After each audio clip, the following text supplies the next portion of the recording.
Hello everyone, welcome to my channel S tutorial home.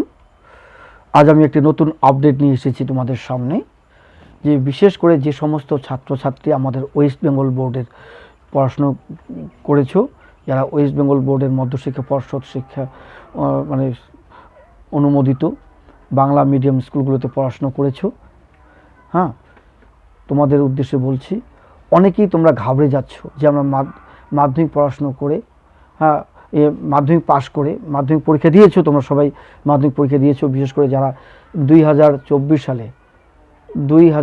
সালে মাধ্যমিক পরীক্ষা দিলে, তোমাদের উদ্দেশ্যে বলছি, কিছুদিনের মধ্যেই তোমরা রেজাল্ট জানতে পাবে। তোমরা কে কেমন রেজাল্ট করেছো, কত নম্বর পেয়েছো, সব জানতে পাবে। খুব তাড়াতাড়ি তোমাদের রেজাল্ট দেওয়া হবে। মাধ্যমিক রেজাল্ট প্রকাশিত হতে চলেছে খুব তাড়াতাড়ি, হাতে গোনা আর কয়েকটা দিন, তারপরে তোমরা রেজাল্ট পেয়ে যাবে। কিন্তু তোমাদের মধ্যে একটা সংশয় যে আমরা মাধ্যমিক পাস করে কোন কোন সাবজেক্ট নিয়ে পড়াশুনো করব, এটা কিন্তু তোমাদের ভিতরে একটা সংশয়াত্মক বোধ, একটা তোমরা একটা কনফিউশনে আছো যে আমরা কি সাবজেক্ট নিয়ে পড়াশোনা করব, কোন সাবজেক্ট নিয়ে পড়াশোনা করলে আমরা এগিয়ে যেতে পারবো, প্রতিষ্ঠিত হব, কোন সাবজেক্ট নিয়ে পড়াশোনা করলে খুব সহজে চাকরি পাবো, সরকারি চাকরি করতে পাবো।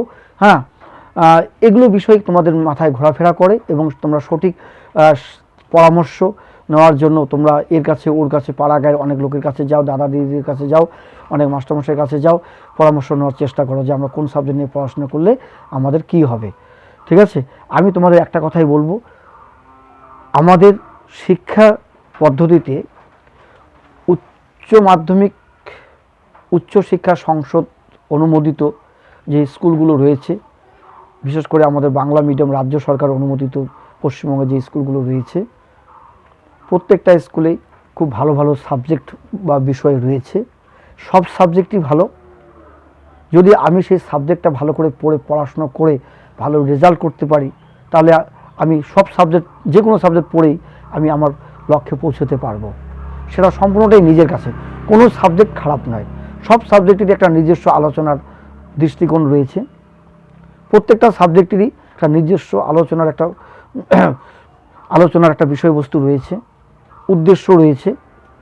তুমি যে সাবজেক্টই নাও না কেন, কারণ তোমার কাছে সেই সমস্ত সাবজেক্টগুলো নতুন, কেননা যে সমস্ত সাবজেক্টগুলো 9, 10 বা 7, 8 কিংবা 9, 10 পড়ানো হয় না, যে সাবজেক্টগুলো 9, 10 নেই, সেই সাবজেক্টগুলোই কিন্তু তোমাকে মাধ্যমিক পাস করে ক্লাস 11 নিতে হবে।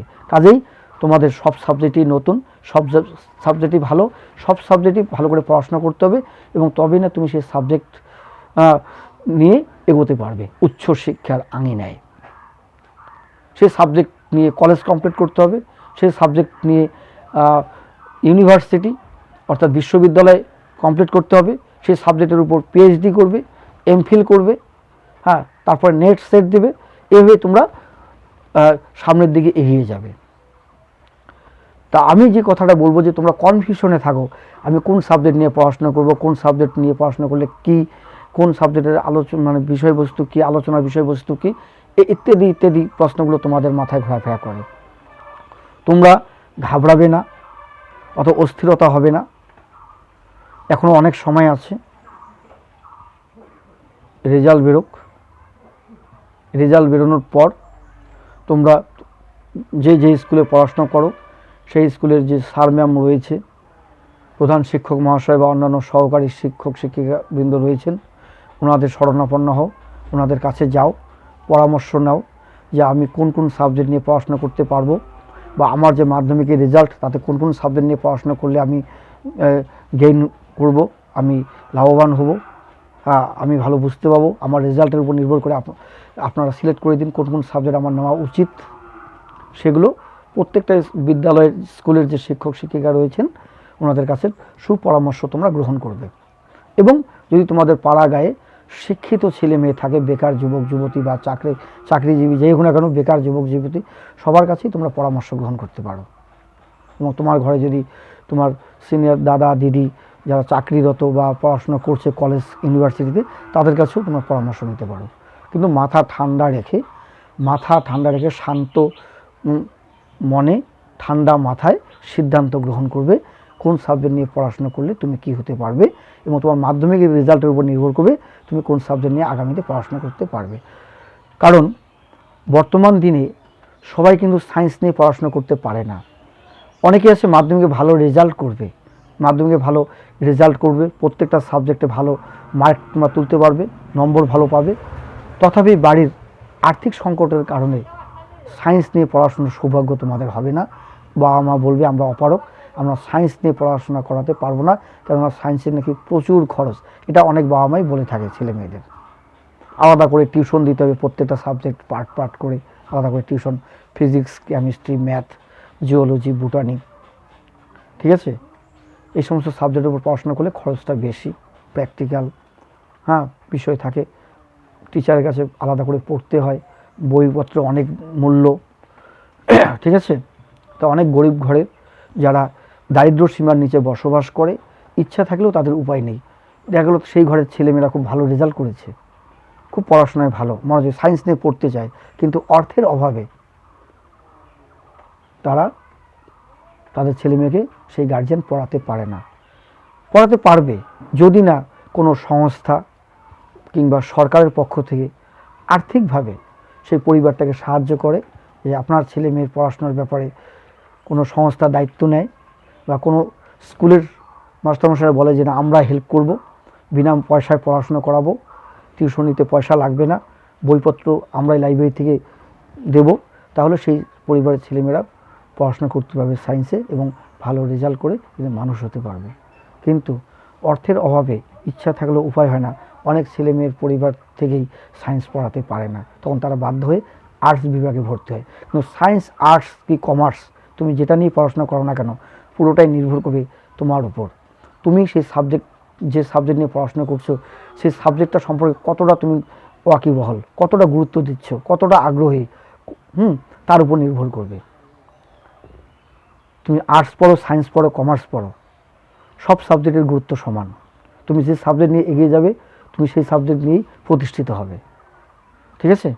কাজেই সায়েন্স, আর্টস, কমার্স কোনো ব্যাপার না, তোমরা যে সাবজেক্ট নিয়ে পড়াশোনা করো না কেন, সেই সাবজেক্ট নিয়েই, যদি সাবজেক্টটাকে যদি তোমরা ভালোবাসো, সাবজেক্ট সম্পর্কে যদি তোমার জানার আগ্রহ থাকে, জানতে ইচ্ছে হয়, সেই সাবজেক্টের আলোচনার বিষয়বস্তু কী, এবং সেই সাবজেক্ট নিয়ে পড়াশোনা করলে আগামী দিনে তোমার কাজের সুযোগগুলো কী কী, তাহলে জেনে বুঝে পড়াশোনা করো। অবশ্যই তুমি যে সাবজেক্ট নিয়ে পড়াশোনা করো না কেন, তুমি একদিন গেইনার হবে, ঠিক আছে। আর্টস বিভাগের মধ্যে যে সাবজেক্টগুলো রয়েছে, যেমন বাংলা ইংলিশ কম্পালসারি, এটা থাকবেই, বাংলা ইংলিশ। আর্টস বিভাগের মধ্যে যে সাবজেক্টগুলো রয়েছে, রাষ্ট্রবিজ্ঞান, ফিলোসফি, ইতিহাস। যেমন ইতিহাসের নামটা তোমরা শুনেছো, ইতিহাস ক্লাস একদম নিচু ক্লাস থেকে, প্রাইমারি স্কুল থেকে তোমরা ইতিহাস পড়ে যাচ্ছ, ইতিহাস, ভূগোল এগুলো তোমরা জানতে পেরেছো, নাম জানো। কিন্তু রাষ্ট্রবিজ্ঞান, ইকোনমিক্স, ফিলোসফি, এডুকেশন, এগুলোর নাম, সোশিওলজি, এই নামগুলো কিন্তু তোমরা নিচু ক্লাসে 5, 6, 7, 8, 9, 10 এই সাবজেক্টগুলোর নাম তোমরা শুনোনি। রাষ্ট্রবিজ্ঞান, ফিলোসফি, রাষ্ট্রবিজ্ঞান, ফিলোসফির বাংলা হচ্ছে দর্শন, ঠিক আছে। এডুকেশন মানে শিক্ষা বিজ্ঞান, ইকোনমিক্স মানে অর্থবিদ্যা, সোশিওলজি সমাজতত্ত্ব বা সমাজবিদ্যা, এই সাবজেক্টগুলো নিচু ক্লাসে পড়ানো হয় না। কাজেই এই সাবজেক্টগুলো যখন তোমরা নিতে যাবে, ফর্ম ফিল আপ করতে যাবে, দেখবে ফর্মের নিচে পাশে সাবজেক্টের লিস্টগুলো আছে, সেই লিস্টগুলো দেখলে তোমার কাছে মনে হবে সব নতুন নাম। সোশিওলজি, এটা আবার কি, পলিটিক্যাল সায়েন্স, এটা আবার কি, ফিলোসফি, ইকোনমিক্স, এগুলো নাম থাকবে আর্টসে। সংস্কৃত নাম শুনেছো, 7, 8 পড়াশোনা করেছো, অনেকে 11, 12 সংস্কৃত নিয়ে পড়াশোনা করো, ঠিক আছে। তোমরা জানতে পেরেছো, পরবর্তীতে তোমাদের সুবিধা হবে, মানে সংস্কৃত 7, 8 তোমাদের থাকে। কিন্তু সোশিওলজি, পলিটিক্যাল সায়েন্স, তারপরে বললাম ফিলোসফি বা এডুকেশন, এই সাবজেক্টগুলো কিন্তু 7, 8, 9, 10 নেই। কাজে এগুলো মাধ্যমিক পাস করে 11 যখন তুমি ফর্ম ফিল আপ করবে, তখন এই সাবজেক্টের নামগুলো পাবে। সোশিওলজি অর্থাৎ সমাজতত্ত্ব বা সমাজবিদ্যা, সমাজ নিয়ে অধ্যয়ন করে, ঠিক আছে। রাষ্ট্রবিজ্ঞান রাষ্ট্র নিয়ে জ্ঞান দান করে, রাষ্ট্র নিয়ে আলোচনা করে। ফিলোসফি হচ্ছে দর্শন, আমি যা দেখছি, আমার এই দেখার ভিতরেও যদি আমার সঠিক অজানা থাকে, সেই জ্ঞানের প্রতি যে অনুরাগ, সেটা জানতে গেলে আমাকে ফিলোসফি পড়তে হবে, আমার এই দর্শন ইন্দ্রিয় যে কাজ, ঠিক আছে। ইকোনমিক্স, অর্থের যে বিষয়গুলো, মূল্য চাহিদা, মুদ্রাস্ফীতি, হ্যাঁ, এগুলো বিষয়গুলো জানতে পারবে ইকোনমিক্স পড়লে। ঠিক আছে। জিওগ্রাফি তো জানোই, জিওগ্রাফি তোমাদের কাছে নতুন মনে হবে না। জিওগ্রাফি, সংস্কৃত, বাংলা, ইংলিশ, এগুলো নিচু ক্লাস থেকে নাম শুনেছ, এগুলো নতুন মনে হবে না। সংস্কৃত, বাংলা, ইংলিশ, তারপরে হচ্ছে জিওগ্রাফি, এগুলো তোমাদের কাছে পুরান মনেই হবে, যেগুলো বিষয় আমরা জানি। কিন্তু তোমাদের কাছে নতুন মনে হবে ক্লাস 11-এ ভর্তি হওয়ার সময়, সেটা হচ্ছে sociology, political science, philosophy, economics এবং এডুকেশন। কিন্তু এডুকেশন সাবজেক্টটা সব স্কুলে নেই, সোশিওলজি সাবজেক্টটাও সব স্কুলে নেই, কিন্তু ফিলোসফি প্রায় মানে বেশিরভাগ স্কুলে ফিলোসফি আছে, ফিলোসফি, পলিটিক্যাল সায়েন্স এগুলো পাবে। কিন্তু সোশিওলজি আর এডুকেশন এগুলো সব স্কুলে নেই, বা অ্যানথ্রোপোলজি, ঠিক আছে, এগুলো সব স্কুলে নেই। তারপরে কম্পিউটার অ্যাপ্লিকেশন, হ্যাঁ, এগুলো, এই বিষয়গুলো নিয়ে তোমাদের ভর্তি হতে হবে আর্টসে। আর সায়েন্সে math, physics, chemistry, geology, botany, biology, এই বিষয়গুলো নিয়ে পড়বে। তাহলে যে সাবজেক্ট নিয়েই পড়ো না কেন, কোনো সাবজেক্টই খারাপ নয়, কোনো সাবজেক্টই কঠিন নয়, সব সাবজেক্টই সহজ।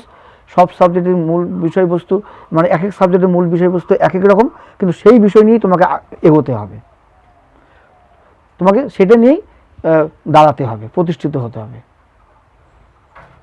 11 বা 12-এর পাঠ্যসূচিতে যে সাবজেক্টগুলো রয়েছে সেই সাবজেক্টগুলো থেকে তোমাকে বেছে নিতে হবে তুমি কোন সাবজেক্ট নিয়ে পড়াশোনা করবে, তোমার উপর ডিপেন্ড করবে। বা সেই সাবজেক্ট নিয়েই পরবর্তীতে কলেজ, ইউনিভার্সিটি কমপ্লিট করতে হবে, পিএইচডি, এমফিল এগুলো করবে পরবর্তীতে। ঠিক আছে। যে সাবজেক্ট নিয়ে পড়াশোনা করো না কেন সেই সাবজেক্টটা সম্পর্কে জানতে হবে, বুঝতে হবে, এবং সেই সাবজেক্ট নিয়ে পড়াশোনা করলে পরবর্তীতে ডিগ্রি লাভ করার পরে, মাস্টার্স ডিগ্রি বা গ্র্যাজুয়েশন বা মাস্টার্স ডিগ্রি কমপ্লিট করার পরে সেই সাবজেক্ট নিয়ে তুমি কোথায় কোথায় কোন কাজের সুযোগ পাবে সেগুলো জেনে বুঝে সেই সাবজেক্টটা নিয়ে পড়াশোনা করো, অবশ্যই তোমরা দাঁড়াবে, ঠিক আছে, প্রতিষ্ঠিত হবে, সাইন করবে সেই সাবজেক্টে। ঠিক আছে। তোমরা বুঝে সিনিয়রদের কাছ থেকে বা স্কুলের স্যারদের কাছে বুঝে শুনে সাবজেক্টগুলো নেবে। সমস্ত সাবজেক্টই ভালো, সব সাবজেক্ট, যে সাবজেক্ট নিয়ে, যে ফিজিক্স নিয়ে পড়াশোনা করছে সে ফিজিক্স নিয়ে এগিয়ে যাচ্ছে, যে কেমিস্ট্রি নিয়ে পড়াশোনা করছে সে কেমিস্ট্রি নিয়ে এগিয়ে যাচ্ছে, যে ম্যাথ সে ম্যাথ নিয়ে এগিয়ে যাচ্ছে, সে ম্যাথের টিচার হচ্ছে, ম্যাথের প্রফেসর হচ্ছে, যে পল সায়েন্স নিয়ে পড়াশোনা করছে সে পল সায়েন্সের টিচার হচ্ছে, পল সায়েন্সের প্রফেসর হচ্ছে। সেম সব সাবজেক্টই তাই। তুমি যে সাবজেক্ট নিয়ে পড়াশোনা করবে সেই সাবজেক্ট নিয়ে গবেষণা করবে, গবেষক হবে, প্রফেসর হবে, শিক্ষক হবে। ঠিক আছে, রাখছি। তাহলে আজকে এই ভিডিওটি শোনার পরে তোমাদের কাছে আর কোনো কনফিউশন থাকবে না, কোনো ভয়ভীতি থাকবে না যে আমরা কোন সাবজেক্ট নিয়ে পড়াশোনা করব। সব সাবজেক্টই ভালো, সব সাবজেক্টই সহজ, প্রত্যেকটা সাবজেক্টে একটা আলাদা আলাদা আলোচনার বিষয়বস্তুর দৃষ্টিকোণ রয়েছে। ঠিক আছে, সেই সাবজেক্ট নিয়েই তোমাকে সামনের দিকে এগিয়ে যেতে হবে, উচ্চ শিক্ষার আঙিনায় পৌঁছতে হবে। ঠিক আছে। এবং সেই সাবজেক্টেরই পরবর্তীতে আমাকে জানতে হবে যে না, সেই সাবজেক্ট নিয়েই পরবর্তীতে তুমি আবার শিক্ষকতা করবে, কলেজে পড়াবে, স্কুলে পড়াবে। ঠিক আছে। আর অনেক সময় যেটা বললাম যে অর্থের অভাবে অনেকে হয়তো সায়েন্স নিয়ে পড়াশোনার ইচ্ছা থাকলেও পড়তে পারে না, সেটা আলাদা বিষয়, একান্ত তার পারিবারিক ব্যক্তিগত বিষয়। আর্থিক সংকটের কারণে সিদ্ধান্ত নিতে হয় যে আমি আর্টস নিয়ে পড়াশোনা করবো, ইচ্ছে কিন্তু সায়েন্স নিয়ে পড়াশোনা করা। তুমি যে সাবজেক্ট নিয়ে পড়াশোনা করো না কেন সেই সাবজেক্ট নিয়ে এগিয়ে যেতে পারবে। হ্যাঁ, তারপরে যে সমস্ত স্টুডেন্টের বাবা হয়তো স্কুল টিচার, কলেজের প্রফেসর, কিংবা কোনো অফিসে চাকরি করে, বড় বিজনেসম্যান, সেই সমস্ত পরিবারের ছেলে মেয়ে অনেকে সায়েন্স নিয়ে পড়াশোনা করছে, তাদের টাকা পয়সা কোনো সমস্যা হয় না খরচা করতে, তারা পড়াশোনা করে। কিন্তু নিম্নবিত্ত যারা, আমরা বলি নিম্নবিত্ত বলতে অনেক সময় আমরা দ্বিধাবোধ করি, আমরা নিজেরা কি নিজেকে মধ্যবিত্ত বলে পরিচয় দিয়ে থাকি। তা আমাদের মতো পরিবারে কিন্তু সায়েন্স নিয়ে পড়াশোনা করা খুব অসুবিধা হয়। আর ওর মধ্যেও দেখা যাচ্ছে আমাদের পশ্চিমবঙ্গের বুকে অনেক পরিবারই আছে, গরিব পরিবার, যাদের পাশে সরকার দাঁড়াচ্ছে, বিভিন্ন এনজিও সংস্থাগুলো দাঁড়াচ্ছে, স্কুল টিচারগুলো সাহায্য করছে, অনেক পরিবারের ছেলেমেয়েরাও সায়েন্স নিয়ে পড়াশোনা করছে, গরিব পরিবার থেকেও হচ্ছে, এটা আছে এরকম ঘটনা। ইচ্ছা থাকলেই উপায় হয়। ঠিক আছে, তার জন্য ইচ্ছা শক্তি, মনোবল, মনের জোর থাকতে হবে। আর তাই বলে সবাই তো আর সায়েন্স নিয়ে পড়বে এটা তো ঠিক না। সায়েন্স আর্টস কমার্স উভয়ই, যার যেটা ক্যাপাসিটি সে সেইভাবে পড়াশোনা করবে, যেই সাবজেক্টটা যে ভালো বুঝতে পারবে। মাধ্যমিকে যার যে সাবজেক্টে ভালো রেজাল্ট হবে সেই সাবজেক্টের উপর ডিপেন্ড করে তোমরা সাবজেক্ট চুজ করে পড়াশোনা করবে, ঠিক আছে? সবার দ্বারাই তো সব সাবজেক্ট সম্ভব না, ঠিক আছে? তাহলে এই ভিডিওটি যদি ভালো লেগে থাকে অবশ্যই লাইক, কমেন্টস এবং তোমাদের বন্ধুদের কাছে শেয়ার করবে। আর যারা এখনও পর্যন্ত আমার চ্যানেলটিকে সাবস্ক্রাইব করোনি অবশ্যই আমার এই চ্যানেলটিকে সাবস্ক্রাইব করবে। রাখছি।